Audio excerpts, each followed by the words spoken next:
विद्यार्थियों, आज का हमारा जो टॉपिक था वो था एस्टेब्लिशमेंट ऑफ मुगल एम्पायर और बाबर के संदर्भ में था कि भारत में मुगल साम्राज्य की स्थापना। इस पूरे टॉपिक के अंदर जो महत्वपूर्ण प्रश्न बनते हैं वो प्रश्न आप देखिएगा।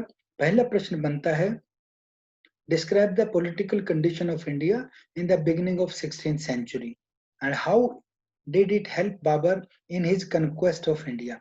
कि 16वीं शताब्दी के अंदर जो आरंभ में था, 16वीं शताब्दी के आरंभ में भारत की राजनीतिक स्थिति क्या थी और उस राजनीतिक स्थिति ने बाबर को अपनी विजय हासिल करने में या भारत के अंदर अपनी जीत दर्ज करने में या भारत पर जीत दर्ज करने में क्या महत्वपूर्ण भूमिका निभाई।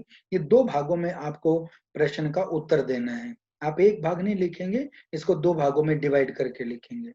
दूसरा प्रश्न बनता है, give a brief account of the important invasions of Babur in India.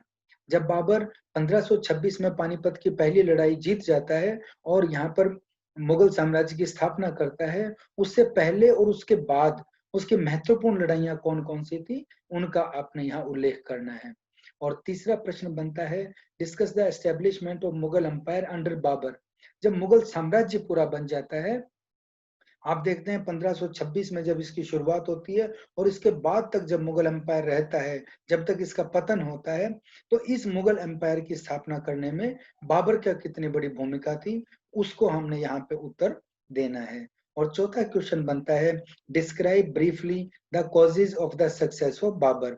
कि बाबर ने जो भारत के अंदर अटैक किए थे, बाबर के जो हमला हुआ था, उन हमलों में बाबर की जो विजय हुई उसके क्या महत्वपूर्ण कारण थे, वो हमने इस चौथे प्रश्न के अंदर डिस्कस करने हैं। जो छोटा आपने इसका उत्तर देना है।